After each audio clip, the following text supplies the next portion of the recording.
दोस्तों, जरा एक सवाल अपने आप से पूछिए, क्या आपकी सैलरी 20,000 रुपए है और महीने के 20 दिन भी पैसे नहीं चलते?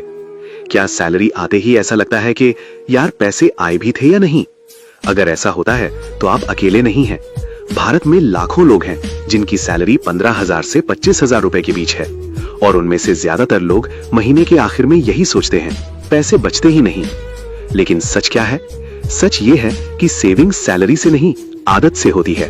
और आज मैं आपको ऐसे तरीके बताऊंगा जिससे 20,000 रुपए की सैलरी में भी सेविंग हो सकती है। और अगर आपने आज बताई हुई बातें समझ ली तो यकीन मानिए कुछ महीनों बाद आप खुद बोलेंगे, पहले मैं पैसे उड़ाता था, अब पैसे मेरे पास रुकते हैं। तो चलिए शुरू करते हैं एक छोटी सी कहानी से। एक लड़का था, नाम था रवि। रवि एक छोटी सी कंपनी में काम करता था। उसकी सैलरी थी 20,000 रुपए। हर महीने वही कहानी, सैलरी आई, पहले घर का किराया गया, फिर बिजली का बिल, फिर मोबाइल रिचार्ज, फिर दोस्तों के साथ बाहर खाना और महीने के 20-22 दिन बाद जेब खाली। फिर वही इंतजार, यार कब सैलरी आएगी।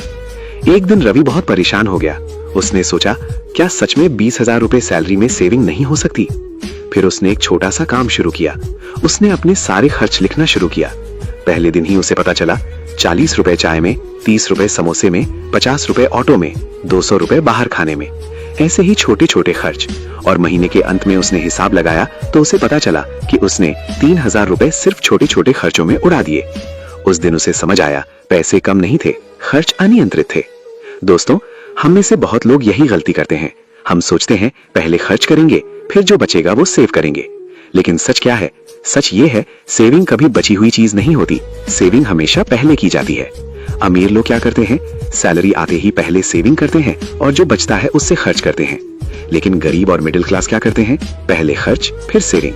और यही सबसे बड़ी गलती है। अब जरा सोचिए, अगर आपकी सैलरी 20,000 रुपए है तो क्या सच में सेविंग नहीं हो सकती? हो सकती है, और बहुत आसानी से हो सकती है। बस आपको अपने पैसे को थोड़ा समझदारी से बांटना होगा। मान लीजिए आपकी सैलरी 20,000 रुपए है। अब इसे 4 हिस्सों में बांट दीजिए।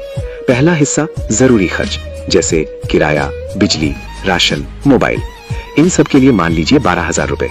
दूसरा हिस्सा सेविंग, कम से कम 4,000 रुपए। तीसरा हिस्सा इमरजेंसी, लगभग 2,000 रुपए।